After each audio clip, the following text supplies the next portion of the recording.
Feminists have argued that sex and gender are two different things. So sex being biological and gender being social. So here's a quote from page 520. Quote, "In distinguishing sex from gender, feminist theorists have disputed causal explanations that assumes that sex dictates or necessitates certain social meanings for women's experience." End quote. And Butler goes on to argue that this construction of a gender, such as a woman, as a man, or I'll add in the term non-binary, is historically situated and culturally situated. So depending on where you live, the communities that you live in, and the histories of those communities and how they view different types of gender, there might be different variants on roles that you play. So let's say you identify as a woman. Within a particular culture, there are going to be certain social norms or expectations of what it means to act as a woman within that particular culture. However, if you take that sort of behavior and the sort of performative role, and then put it into another completely different culture, maybe on the other side of the world, there are a different set of norms and expectations that when you try and enact what you think it means to be a woman, they might look at you and go, that's not how a woman is supposed to act around here. And again, this applies to any kind of gender identity.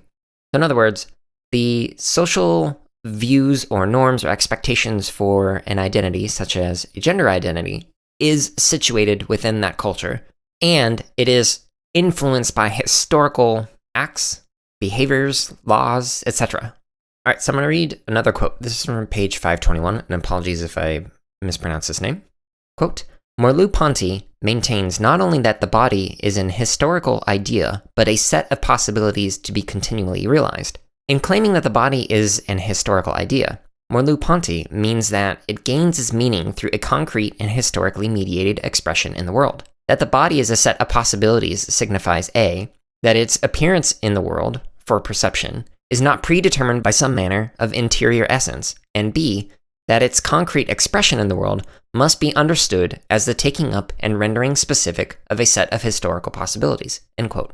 So in other words, that the ways that your body appears in the world is not some innate thing that is predetermined by what Butler refers to as an interior essence. And that if we look at this from a theatrical standpoint, we are actors who are performing a specific set of historical identities that have been predetermined for us.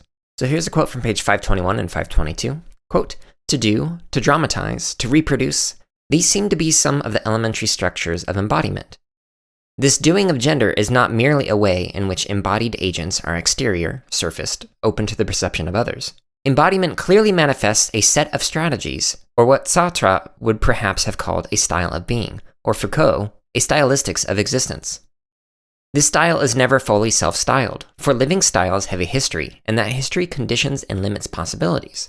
Consider gender, for instance, as a corporal style, an act, as it were, which is both intentional and performative, where performative itself carries the double meaning of dramatic and non-referential." End quote. So apologies if I mispronounced Sartre, S-A-R-T-R-E. Now, because Butler considers gender to be a performance, quote, "Those who fail to do their gender right are regularly punished," end quote. It's from page 522. Quote, "Gender is thus a construction that regularly conceals its genesis. The tacit collective agreement to perform, produce, and sustain discrete and polar genders are culturally fictions, as cultural fictions is obscured by the credibility of its own production.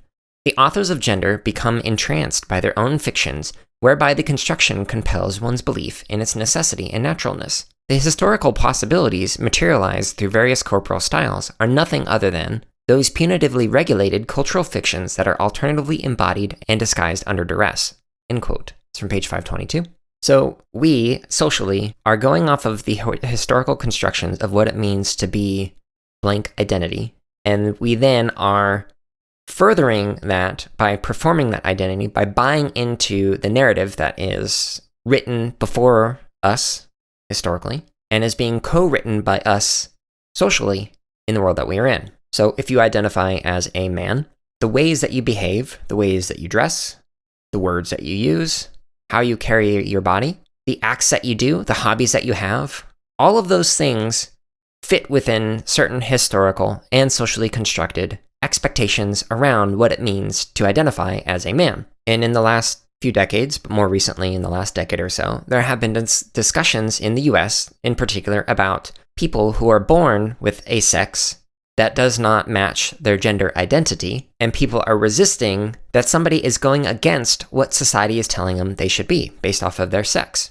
So if somebody is born as a man and they identify as a woman, then they take on these gendered roles related to being a woman. And some people do not understand that process and what it means to perform these kinds of identities. And so there's been a lot of random discussions around bathrooms and pronouns and all sorts of other random stuff. While as a non-binary individual, I find a lot of the discussions and assumptions problematic, I like that we're actually having some kind of a dialogue about it, as opposed to not talking about it. So as uncomfortable as those discussions are, and as uncomfortable as like this podcast is to try and frame things in a way that can be understood by people who agree with me and also disagree with me, I think these kind of discussions are important, which is why I'm bringing this particular episode to this little mini-series that's on gender. This excerpt of the CSK8 podcast is from episode number 72, which is titled Performative Acts and Gender Constitution, an essay in phenomenology and feminist theory.